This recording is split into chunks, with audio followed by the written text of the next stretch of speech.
The last thing you want to hear when you need your auto insurance most is a robot with countless irrelevant menu options. Which is why with USAA Auto Insurance, you'll get great service that is easy and reliable, all at the touch of a button. Get a quote today. Restrictions apply. Alright, what's up guys? Welcome to another episode of the TMossBoss Show, and in today's episode I wanted to talk on the video game company Ubisoft, because here's the thing.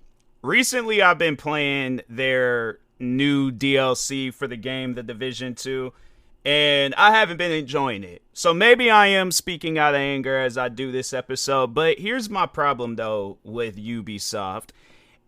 I don't understand how you guys can be a company for almost 40 years. I think when I last checked online, it was 1986 when Ubisoft was developed. Hold on for a second. Let me look it up again. I think it said 1986 because I did do that episode yesterday with 2K, and with the years, it threw me off. But how long has Ubisoft been around? Let's just say 39 years. As of 2025, they have been around for 39 years. Founded in 1986. What I'm confused off of, right, is that you guys have been around for all this time. Back then, you guys came out with amazing video games. I'm saying we talking titles like Rainbow Six Vegas 1 and 2. There was I think it was Warfighter, Tom Clancy's Ghost Recon Warfighter 1 and 2. I think that was the name of it. Future Soldier. I'm trying to think of some other games that you guys came out with. I mean, you guys was coming out with some hits back then. Then in 2015, you guys decided to release Rainbow Six Siege. Now, there was nothing wrong with that. There was nothing wrong with Rainbow Six Siege getting released. It's just that you guys you've literally milked the life out of that game to where you guys can't even properly focus on other games. I'm saying, look at how many failed titles you guys done released since then. I think that there was, I think that came out before. No, wait a minute. I think it was around, at some point in time, I remember them having like a multiplayer-based game. I think it was a Tom Clancy multiplayer-based game. I think it was kind of in that same fashion as X Defiant, but it wasn't. It was kind of like a team deathmatch type multiplayer game. I think they had something like that. But that's another game, X Defiant. And then when you look at all the games that you guys did release, it's like, okay, we got to release these games. But it just seemed like that afterwards, after the release, when it came down to the DLCs and all the other stuff, it did not get the same amount of love like you guys was giving Rainbow Six Siege. I'm saying, when you're looking at games like The Division, The Division 1, they had good DLCs. They had, I think it was a couple of DLCs that they did, updates and all that stuff. The Division 2, a few good updates in DLC. Warlords in New York that was the one and only DLC that you guys had released. But my thing is this, and I don't know, maybe that was a thing back then with some video games back during that Xbox 360 and PlayStation 3 era, but if not, do you think a game would have been successful if they were just only releasing 1 or 2 DLCs? I'm saying, that was one thing I remember with Call of Duty was that it seemed like it was all the time they were releasing DLCs. There was at times where I was getting hit with things talking about you can't play this because you don't own this DLC. But it was after they released 4 or 5 DLCs. I'm saying back then it just seemed like that a lot of DLCs would come out. Now, yeah, they were a little bit pricey, but it was coming out, I think it was $10 to $15.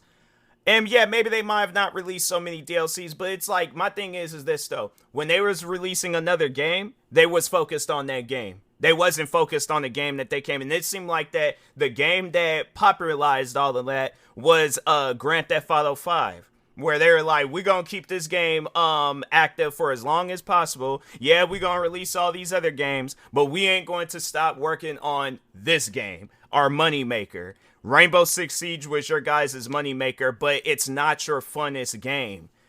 And that's the thing where it's I'm not trying to hate on Rainbow Six Siege. And as a matter of fact, Rainbow Six Siege actually helped me out at one point in time. I think you guys are familiar with that, where I talk on how the Rainbow Six Siege community helped promote my channel back 2020. I think it was 2021. Kind of started slowing down 2022, 23, and 24. But still, that community was helping out my channel. But as far as gameplay wise, as far as actually playing, you even seen at times where I guarantee and I promise you, let another fun game come out, and it'll probably will be games like Grand Theft Auto 6. There's this new game coming out called Mind's Eye. Where's some other one of these like indie games that just be blowing up out of nowhere and stuff. Let another Fortnite game come out. I'm saying, I think I even seen that the people behind Gmod, they were gonna start working on a new game. Eventually, it is going to get to a time where you guys are gonna have to come out with another game, or even not, if not that, focus on the games that you guys got out now. It's like you'll come out with a game, you focus on that main story. There's absolutely nothing wrong with that. But then it just seems like after that, then it's just it's over with. You know, and then it's like, okay, right back to Rainbow Six Siege. What can we add on here? Then it was like you guys had, I think it was that zombie-like mode that you guys had on there. You had that out for a little bit, but then you wanted people to play the core game. And I guarantee and I promise you, if you guys did a poll, like, would you like to see more modes in Rainbow Six Siege? Would you like to see a story in there? Would you like to see some more single-player content? All this stuff. People would say yes. Because that's the thing that I've noticed with some games. Like, yeah, if you have it where it's some, like, popular games where you see them at, esport events, you know, and people be blowing up out, off of them and stuff. Yeah, you'll probably see when, and that's what you, like, because I know when I was just the one video I just watched of, the Do, where he was playing, him and his friends were playing Rainbow Six Siege, and the guy, he recognized them. That's where it's getting to that point where it's like games are only being played because their favorite content creators play them. And they know, and then them content creators, they know that at the end of the day, like, yeah, that's what the audience want. They want us to play Rainbow Six Siege. But eventually the audience gets tired of watching Rainbow Six Siege content. So then you see with them same content creators, they start playing other games or doing other content when they realize that that content ain't doing nothing for them anymore. And the thing is this, I say that because it's like, for one, I've been a content creator for 15 years. So, like, trust me, if anybody's going to be telling you guys about content creating related stuff, it's going to be me, and I'm going to tell the truth. And that's one thing that I have seen throughout the years of me being a content creator. You let something else come out and it's more popular. That's why you'll see games like Fortnite where it's like, because they don't have it where it's just, they do have it where they're original. Well, not the original, but like the Battle Royale mode. People still play that. But look at all the other content that game has. That's why you don't see where I'm doing no podcast episode talking about how bad Fortnite is. Because that's one thing about it, is that I can say that I haven't played all of Fortnite. But with Ubisoft and your guys' games, I can say that I played. I might have not finished and beaten your guys' game. But that's the thing, though. Why do I need to finish and beat your guys' game if you just gonna turn around and focus right back on Rainbow Six Siege? I'm saying you guys came out with another Rainbow Six. That's like, so you guys came out with Rainbow Six Extraction, right? Correct? You guys came out with that, but you went right back and started focusing on Rainbow Six Siege. Why is that? When you could very well did the PvP stuff in Rainbow Six Extraction.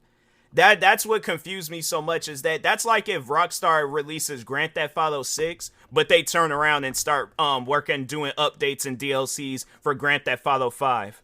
And honestly, that concerns me because I feel like they are going to try to do some stuff like that. But my thing is this, though. You guys, I need my table. I'm like, it didn't hurt, but I was like, if you guys heard some like background noises and stuff, that's what it was. But anyways, my thing is this, though. Why is it that you guys like to release games, but you don't focus on them? Because my thing is this, like The Division, I would have to say that I put more hours into The Division than I did Rainbow Six Siege. And that was one thing about it, is that that was one game that I had started off playing first than The Division. But when The Division came out, when that first one came out, bro, I was like, this is the best game of all time. There is no way possible that a game like this could make me upset, fail, and all that. But then I started playing other areas of that game, like Dark Zone. Having it where it's like, and that was the one thing that I did, was like, I'm going to avoid Dark Zone. I'm like, yeah, I did play it from time to time, but I'm like, that's a mode where I ain't going to fool with. But there still was like that other area of the game, the single player stuff, and then like the co-op like missions and things. I was like, okay, cool. I'll still play this thing. Then you guys announced The Division 2, and I'm like, oh man, this is really going to be good. Then you guys announced Warlords of New York. And I'm thinking to myself, fam, they're going to add, like, because that was one thing that I remembered, like, talking about, or just if I didn't get a chance to mention it in video, I was thinking it at some point where I was like, man, I would love for them to add New York or do something New York related and things, Warlords in New York. So I'm like, oh, bet they about to come out with the whole New York map on whatchamacallit, the Division 2. Warlords in New York come out. Was it even half of that map? Because I'm saying, like, the Division 1's New York, that New York looks so nice. It just, the New York in the Division 2, I'm like, fam, that's not the same. It's not the same when people are going back and playing the Division 1. Yeah, you probably got a lot of people playing the Division 2 right now because of this new DLC, but you still got people playing the Division 1. There have been times where I have seen people live stream. I've live streamed the Division 1. I've seen other people live stream and play the Division 1. In the Division 2, and this was like after 2 had came out. So my question is why did you guys decide to come out with a DLC based off of a map and another? That's like Call of Duty re-releasing Nuketown, but having it where you can only fight around one of the houses. Well, what's the point of even adding it then? Why not just add something else into the game? Why not? Here's the thing. Why not do this? Why not have it where you guys have the Division New York, the Division Washington D.C., and then the Division other cities or states or whatever? But my thing is this: it makes no sense to add a map but take away, like, it's not even the original map. It's not like, I don't even know what New York, I don't even know what area of that's supposed to be of New York, but that ain't the same New York that I played in the first division. Why change it? And my thing is this: if you guys would say it would have taken too long, I'll wait. The crazy thing about it, right, is that with the Warlords in New York and then the Battle of Brooklyn DLC, the amount of time it took you guys to develop them 2 DLCs, and I wonder how long it took you guys to develop the Division 1. How long was the Division 1 in development? Let's see. The development of the Division 1 was a journey spanning approximately 2 years from its initial announcement before 2013 to its release on March 8th, 2016. So it took you guys approximately 2 years. The Division, and you know what's crazy is that if you guys would have just taken the time to just work out the issues in the Division 2. This is what I would have done if I was in charge at Ubisoft. We released the Division 1. People like it. People are playing it. Okay, at some point in time, we are going to release a Division 2, and it's going to take place in Washington, D.C. So, we start working, but yeah, we make sure everything is all worked out. People get a fair gameplay and all that stuff with the Division 1. The Division 2 comes out. So, my plan is, we're going to release this game, and if we want to add the New York map into the Division 2, it took us 2 years to develop it. It's just gonna have to take us 2 more years to redevelop it again. So, and then it's like, let's just have it where we have like them same roads, the same buildings, all that stuff. It's just sunny outside. The snow and all that stuff has melted. Some Christmas decorations are still up, but the city is trash. Buildings are burnt down. Like, yeah, we're going to change the map, but it's going to be the same exact map. Why add the map, but it's a different map? That doesn't make any sense. So that's why I'm like, yeah. And then when we're talking on like the loot drop and just that's, yeah, that's something where I'm like comparing, Destiny, for an example, to the Division.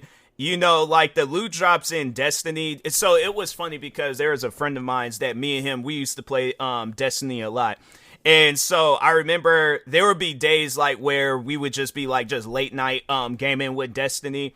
And I'm telling you, bro would be grinding to get certain weapons. And maybe I'm just getting the experience he got with Destiny in the Division. But that was the thing, though. It was like it wasn't like that all the time. Like, he would get some good stuff. There was at times where he would get weapons that I wanted and stuff. So, but anyways, but I feel like it was more likely of me. Like, I don't know. Like, I was playing my cards right in the first Destiny. But no, there would be times where I'll be playing that game and I'll say it out like, oh, I just got this weapon, or I just got that weapon, or I just got. Bro would be flipping out. He's like, what do you mean you just got that weapon? I've been grinding in this game all day and I have gotten nothing. You play this game for 5 minutes and you all of a sudden get the best weapon in the game. Yeah, those are some good nights. I was like, those are nights where I'm like, I wouldn't mind reliving those nights again. But anyways, but I'm just saying though, like with Destiny, it's the loot drop. Even in Destiny 2, like yeah, that might have not been it's not even it might. It's a definitely, it was definitely not better than the Division 1, because it just doesn't even make any sense to me. You guys, I'm gonna talk on Bungie. I think that's gonna probably be the next episode. Bungie is cooked. Like I already did 2K. This is Ubisoft. I think Bungie is gonna be next, because I was thinking like, who else could I talk about? But anyways, like the loot drop in Destiny though, it was amazing. It was good. Even in Destiny 2, there was at times where I would get weapons. I'm like, whoa, wow, this weapon is actually pretty decent. It's good. And that's the thing where it's like, you guys know that your loot drop is bad, but and that's the thing where in Destiny they don't have it where it's like, oh, I think like you would have to play a mission, like they made sure of it. There's like, if you play this mission, you're gonna get this weapon. So if you play let's say a raid or something, right? You play a raid and they say that you're gonna get the Soros regime. That's the name of a gun in Destiny. They say you play this raid, you're gonna get the Soros regime. Or you could take your chances in playing multiplayer, but we are for certain that if you play, it is literally a reward when you play Destiny. There is no way possible you're going to not get that weapon. You are going to get that weapon. You play the raid, you get the source regime. Cool, I got the weapon. The Division, they have that same formula. But here's their thing, though. They say that there is a 0.1% chance of you getting this weapon. So you would have to play. So, like, okay, so, like, let's say a raid takes you, like, an hour to play. It would pretty much take you probably a whole day of just nonstop playing the same mission over and over again. And I did, and so that was the thing. There was this light machine gun that I wanted to get in the Division 2. And they say there was these 2 missions that you had to play. I played them missions on normal, hard, challenging. I think they got one more mode. I think it was heroic or something like that. I played it with the the modifiers, where it like makes the missions even more difficult. I played them missions over and over and over again, and I didn't get them weapons. And you would think like, okay, you're playing it on the hardest difficulty. We're going, like, bro, you're going to cash out with weapons at the end of this mission and stuff. I didn't. Both missions. And this was in the Warlords of New York DLC, and I'm thinking to myself, if that's the one, so I'm supposed to just dump a bunch of different hours into this game. And I'm like, fam, it just seemed like it would make more sense to me. I would play. Here's the thing, because that was the one thing that I did like about the first Division game, was that they had like them daily missions. Why not just have it where, because I played those all the time. I didn't care what it was that I got at the end. I just felt like, okay, there's other stuff to get, but it just seemed like that you guys were being lazy and you didn't want to develop more stuff. So you're like, well, let's just develop a limited amount of things and just have it where they just keep getting those same things over and over again. But the good stuff, though, oh yeah, it's going to take them pretty much 100 business years to get those things. Why? Why is it taking so long versus all these other games that exist in this world, where if it's Call of Duty and they say if you play, if you get to this level, you get this this weapon skin, or you unlock this weapon? Why can it not be the same thing? Why not just have it where it be, or even on some like Warframe, where they're like, if you have the material to craft this weapon and build it yourself, then fam, then just get the material. Because it seemed like, hear me out, it would make more sense if you guys had a gunsmith in the game and have it where it's like, okay, if you gather up all this material, I'll make this weapon for you. Just give me like a certain, like, let's say it's like 2-3 in-game hours or something like that, but it's gonna really take like maybe 30 minutes to an hour maybe. I'm willing to wait them 30 minutes. It seemed like that would be more logical than to spend 5, 10, 15, 24 hours playing the just the same missions over and over again. I'm not trying to do that. I'm not trying to have it where I'm just playing the same missions over and over again, and my chances go from 0.1 to 0.2 to 0.3. That's stupid. That's a dumb way of going about developing a video game. And I know there's going to be people out there where they're going to be like, oh, well, you develop a game and do better. Trust me, if I could, I would. I would love to get into video game development. Because that's one thing about it, and just to even talk on myself, like my passion, because one day I would definitely love to develop a video game. That's one thing that I'm like, no, I'm going to make sure of it, that I either do it myself or I hire a team to do it. But I'm going to make sure of it, that this is a well-polished game. There ain't no bugs. There ain't no, oh, you gotta play this game on the hardest difficulty to get a good experience. No, you can play this game on whatever difficulty you want to play it on. You're going to have fun regardless.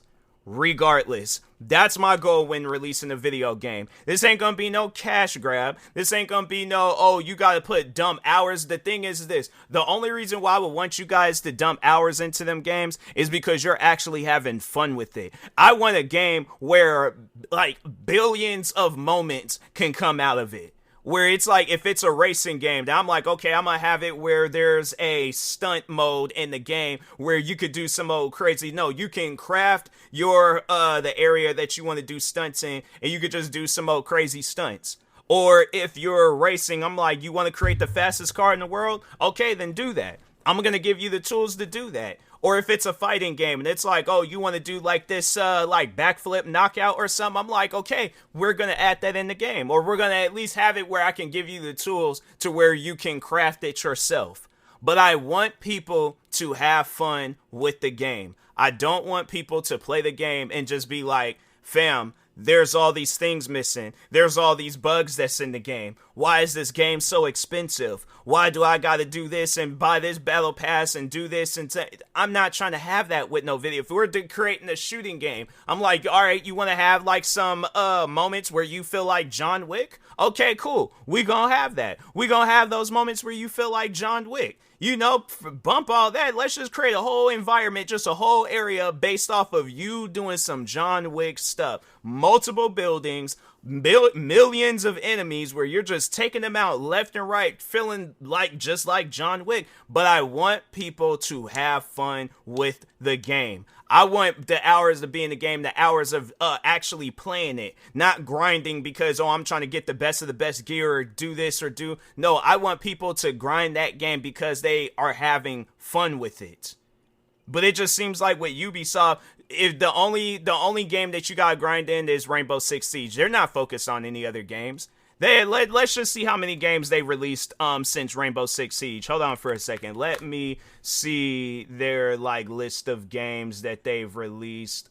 Hold on for a second. Yeah, it's like they got all these different titles that they can re-release, come back out with, and they're like, nah, we ain't gonna do that. So games. All right. List of Ubisoft games. Let's see. Release date. All right, let's go from... It's going to take me a while because I'm like, it's... All right, wait a minute. Okay, here we go. So, because, yeah, it was 2015. When exactly did they release Rainbow? Wasn't it early on in the year? I feel like it was early on in the year. Maybe not. Maybe it was, like, later in the year. It might have. No, wait a minute. I could have sworn they came out in... Oh, here we go. Okay. I was like, bro, what is going on? So... Tom Clancy, so yeah, so that was, it came out December 1st. 2 days later, they came out with Tom Clancy's In War Online. I'm like, fam, you guys like that? That's a game where I'm like, no, I did play that game. How come you guys haven't remastered that game? Because that game is horrible in its current state right now. I tried to get that game. You guys can re-release that game. You guys, I think they still do them Just Dance games. They came out with a Tetris Ultimate. You guys could do another Tetris game. What's this? Sandstorm? Never heard of that game, but I'm like, oh, it was a mobile game. Okay. But, okay, you guys came out with Assassin's Creed Chronicles Russia. I'm like, you guys can do another one of that. Far Cry Primal. Assassin's Creed Identity. Then, of course, The Division. Trackmania Turbo. Let's see. Trails of the Blood Dragon. I think that was like a indie game. That wasn't, or not indie, but an arcade game, like them games where whatchamacallit, Dang, it wasn't like no big full title like The Division or Rainbow Six Siege and stuff. But anyways, what's this? Grow Up? Never heard of it, but you guys could have came out with a part 2 of that. You guys could have did some more stuff with the game Uno. You guys had a Just Sing game. You guys could have did some more stuff with that. Eagle Flight, never heard of it, but so it was a VR game. You guys could have did some more stuff with that. Watch Dogs, that was a game where I'm like, yeah, because they did do Watch Dog Legions, and that's a game you don't even hear of. They gave it up on the one game, Steep. I'm just going to go based off of the games, because there's a lot of games that they released. For Honor, they haven't really done no other stuff with that game. Ghost Recon Wildlands, that was decent. I feel like that was one of those games where it's like, they didn't mean for the game to be good. But yeah, they did some South Park games, some more Just Dances, some more Assassin's Creed. Let's see, Far Cry 5, I do remember that. The Crew 2, surprisingly, that's a game where you still see some stuff, happening with it, but other than that, it's just one of those games. It doesn't get focused on like how, Rainbow Six Siege is, but Brawlhalla, I feel like that game should be a big title, but you don't really hear, too much stuff with it. I can't remember the last time, because they do have Trials, on here, Trials Rising. I can't remember the last time. I think, no, Trials Rising was the last game that they released of the Trials series, because I don't, remember them talking on, or no other Trials game coming out after Rising. But, yeah, we talked on The Division 2. You guys remastered Assassin. You guys, they remastered Assassin's Creed 3, and I'm like, what about 1, 2, and all the other ones that you guys know? I think they did. They might have remastered 4, but I'm like, it just seems like that they could have remastered. Maybe they did. I don't know. I feel like there were some other remasters that they did, but Ghost Recon Breakpoint, that was the last Ghost Recon game that they came out with, but people didn't really mess with, because I know when I played Ghost Recon Breakpoint, that game was mad buggy on my PC and stuff. So, but anyways, they say that was the last game that they released. Oh, no, that was 2010 and 19. Okay, I was about to say they definitely released more games than that. All right, so let's see. So they did release, re-release The Division 2 and Crew 2 on the Stadia. All right, that cool. Watch Dog Legions. Then yeah, that was the last Watch Dog game that they came out with. I mean, I get it. It was a pandemic game, but you guys could have still did some more stuff with it. But anyways, Assassin's Creed Valhalla, I mean, I didn't really play it. It felt like that the Assassin's Creed games were falling off. Like, they wasn't really fooling with those games. Like, you know, like they would release them, and then after that they just would stop focusing on it. You guys came out with a Family Feud game. I feel like I didn't know that. Then you re-released Rainbow Six Siege on the new consoles. Immortals Sphinx Rising, that's I feel, yeah, it was one of those games you released it, then start focusing on something else. You re-release Rainbow Six Siege again on the Stadia platforms. You guys did Far Cry 6 again, another game you just released, and just was like, all right, one-time thing. Riders Republic, that's a game that I almost forgot to talk about, because what trips me out about that game, so I went out and I bought the year one, or the complete edition, right? So what do you think usually comes with the complete edition? It comes with all the content. You know, my thing is this. If I buy a store, that means I'm buying the whole store. That doesn't mean, the docking area of the store, I'm not buying that, or the lobby, or the sliding doors in the front of the store, or the electronic. No, when you buy a store, you're buying the whole store. So my thing is, if I go to a Target and I say I want to buy the whole Target, the complete Target, this Target right here, they're going to say, if I have the money, they're going to sell me that Target, right?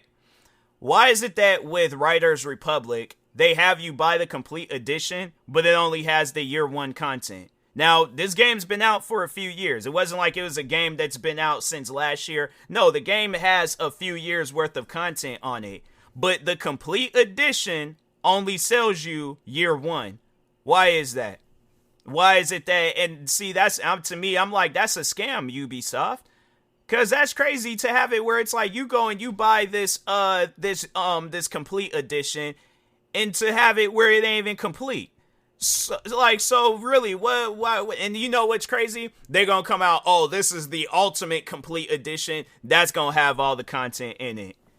no. What Ubisoft needs to do, you need to have it where anybody that bought the complete edition, they get to get all the other years worth of content. That doesn't even make any sense to buy the complete edition, but it doesn't have all the content in it. Then of course, Rainbow Six Extraction, a game you just released, and just say, all right, forget it. Roller Champions. Yeah, I think you guys maybe talked on that game for what, like 2 days, and then after that, that game was done and over with. Then then I remember when you guys did do Rocksmith Plus, yeah, subscription-based game versus the other Rocksmith game. You could just get all the content for that. I'm trying to think. No, I actually think that they don't even have it where you can buy that Rocksmith game no more. Hold on for a second, because there's two Rocksmiths. So they got regular Rocksmith, and then they got Rocksmith Plus.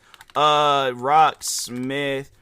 So yeah, they got the 2014 edition. So there was like the Rocksmith. Oh, so there was like, yeah, that was the cable stuff. So I wonder how, dang, they got 1100. Yeah, that's crazy to have it where it's like, it's all that stuff that, wait a minute, requires ownership in order to, disc import tool. Okay. But yeah, it's like, there's like learn on your own, at your own rhythm with 60 tracks and customize. Okay. So they do have like some songs that come with it. But I think with, Rocksmith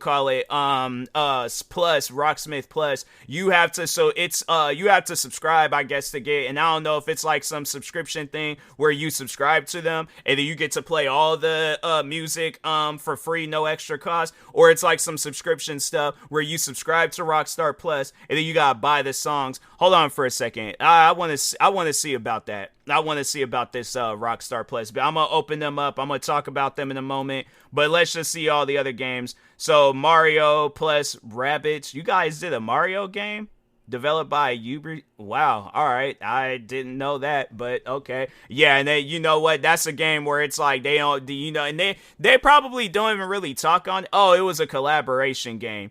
So they probably didn't have that much of a say-so in the game. They probably, Nintendo was like, hey, look, you guys gonna develop this game, you gonna do it right. There ain't gonna be no messing up or doing whatever you guys feel like what you want to do. We ain't doing that. So that is a fat no can do. But anyways, some more Just Dance games. Oddballers, didn't hear about that, but I guess it was a dodgeball game.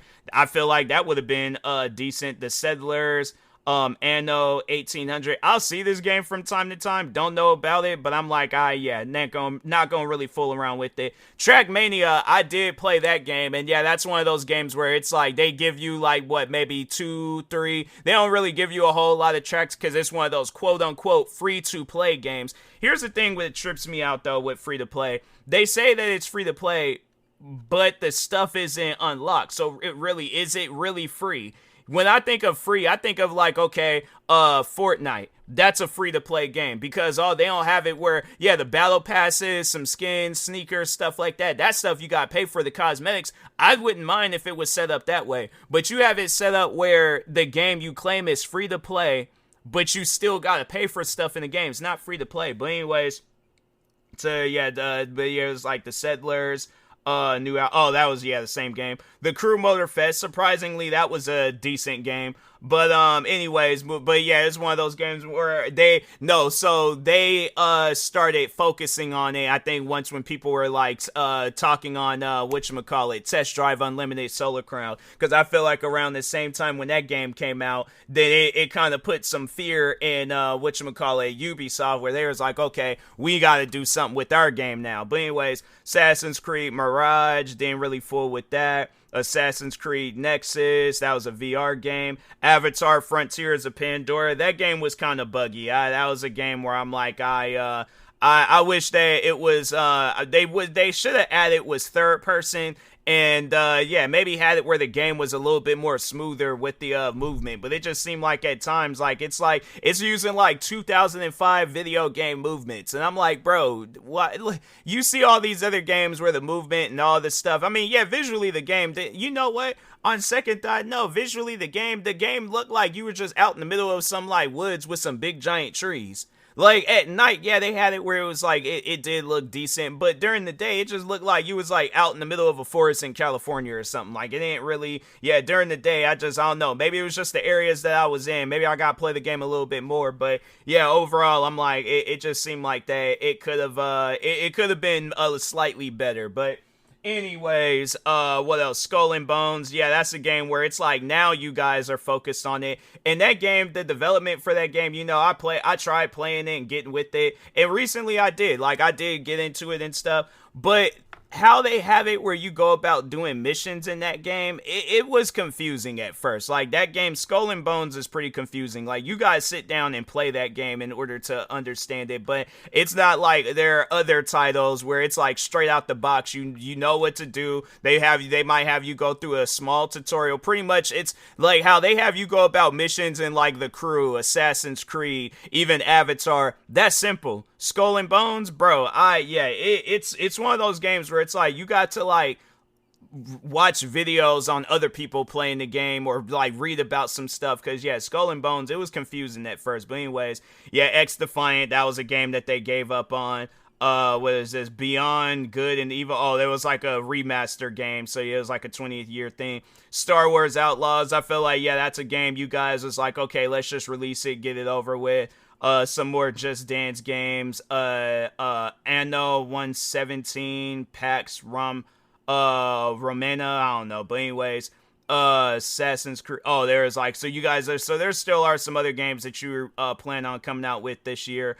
But, oh, do they play? Yeah, they keep talking about this mobile Division game, and I'm like, I actually forgot all about that. But yeah, it's like you guys got, they plan on coming out with Assassin's Creed on the iPad, huh? That should be interesting. Then there's like, then it's like a bunch of like to be determined and all that stuff. Then they had like a few canceled games, more so the Tom Clancy games. They got like 3 Tom Clancy games, and then they got 2 that's called Project Q and Project U, and then Gwen's Getaway. But there's Tom Clancy's Ghost Recon Frontline. That game was canceled in 2020. I wonder what that was all about. Oh, was it a PvP? I think I remember when they was talking on that. Yeah, I remember when they were talking on the PvP Ghost Recon game. I forgot all about that. But then the next game, I was a little hyped for that, but they ended up canceling Heartland. And there's my thing is this: if you canceled Heartland just so you can release this battle for Brooklyn or whatever DLC, that's crazy to me, because I'm like, it should have, and that's the thing. They're probably, Ubisoft was thinking along the lines, I know we're gonna make more money if we sell a DLC, but we ain't gonna make no money releasing a free-to-play game. And I think that's why they canceled that game, because they realized that they wasn't gonna make any money off of it. And I'm like, okay, my thing is this: if you're so worried about making money, just make it to where you pay for the game then. To me, it's just things that they do that don't make any sense. But anyways, now I wanted to see about this Rocksmith Plus thing. Let's see how that works out. Okay, they do got a Steam page, mostly negative, and then all the reviews overwhelmingly negative. And there's like, if you purchase, you could continue to use. Okay, so, but in Rocksmith, the catalog of licensed songs. Where is this subscription thing, though? Hold on for a second. Because Steam don't really, I thought it would be something like iRacing. Let's just go to the Ubisoft website and see what they have. My subscription. Okay, let's just see like the different, if they do have like different subscription things for it, and they don't even tell you. So it's one of those games where it's like you gotta like actually create an account, subscribe, do all this other stuff. I wonder, okay, let's just click on this. It was like, Elvis Presley song. Let's see what pops up when you click on that. Subscribe to, but it's like they're not, I'm kind of afraid of pressing this button. Hopefully they don't be all like, oh, thank you for subscribing to Rockstar Plus, because I'd definitely be contacting somebody. They just send you off to this like get it for free thing, and I'm like, nah, I'm not fooling with no Ubisoft games. But anyways, my thing is this though: Ubisoft is cooked, like if they wanted to do better with their games, if they wanted to do more and all these other different things, Skull and Bones would have released all the stuff that they were talking about in that last video a long time ago. The Division wouldn't have had like bits and pieces of New York. It would have had all of New York. Rainbow Six Extraction would have been the current Rainbow Six game that they were focused on, not a game that came out 10 years ago.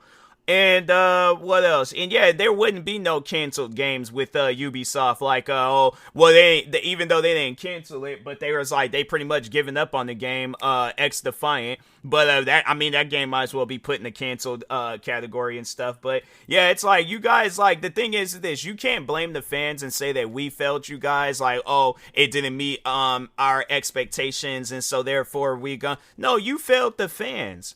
If you guys, my thing is this, it doesn't make any sense to me. You guys have been a company for all this time, and you got it where there's people, some random man in Sweden, or some random dude, woman in Italy, where they can come out with these indie games, and it be top-selling games. All they got is their computer, a subscription or whatever to whatever platform they use to develop the game, and then they just go on about their business and release one of the best games of the year.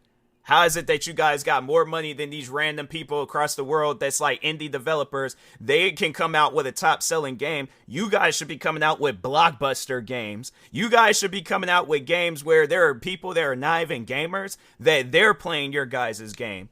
They're not doing that because your guys' game ain't worth playing, buying, none of that stuff. So here's the thing, Ubisoft, you could be upset with what I'm saying, but at the end of the day, you guys sit down and think about it. He's right, though. All these games we came out with, and it just seems like it's a full circle right back to Rainbow Six Siege. Like, Rainbow Six Siege was probably the best and worst thing that could have happened for Ubisoft. Because it's like you guys like halfway develop other games, and then, but it's like at the same time, you put all this work into Rainbow Six Siege. So my thing is this, to anybody out there, if you're like, what game should I play from Ubisoft? I'm just going to recommend Rainbow Six Siege. I'm like, that's a game that's up to date. That's a game that they focus on more than all their other games. If you're all like, oh, well, what about these games? What about this? They're not focused on it like Rainbow Six Siege. Even with this Assassin's Creed game, that probably being one of their biggest games since Rainbow Six Siege, Assassin's Creed Shadows. And here it is. It's like that game, does it get talked about still? No, it doesn't. But you know what does? Rainbow Six Siege. So that's why I'm like, yeah, I'm just at a point in time now where I'm like, yeah, I guess from now on, I just need to play Rainbow. If I want to get a good gaming experience, I need to just play Rainbow Six Siege. But The Division and all these other different games, no. They're going to work on them for maybe a couple of months. After that, they're going to go right back on focusing on Rainbow Six Siege. I guarantee that, you know what? Let me just check real quick. Rainbow Six Siege. Let's see the last time they did an update on that. You could get the game for $7.99 right now, because it's like they're probably okay. Rainbow Six Extraction, yeah, because and then $39.99 for their newest game. But let's see, they don't even show. Hold on for a second. Update history. Let's see what they got for their update history. With no updates found. That's Rainbow Six Extraction. Rainbow Six Siege, last update was March 14th.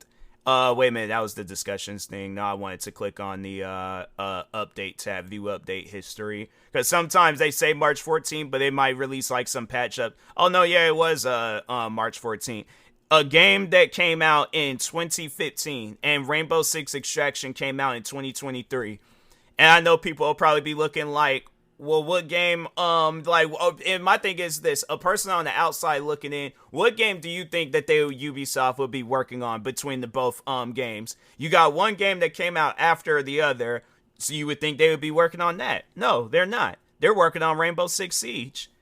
It confuses me, man, but anyways, yeah, with that being said, I will talk to y'all later. Thank you guys for watching and/or listening. Stay tuned for the next episode. Like, subscribe, viewing this on YouTube. Follow, subscribe, viewing this on the podcast streaming service. And peace.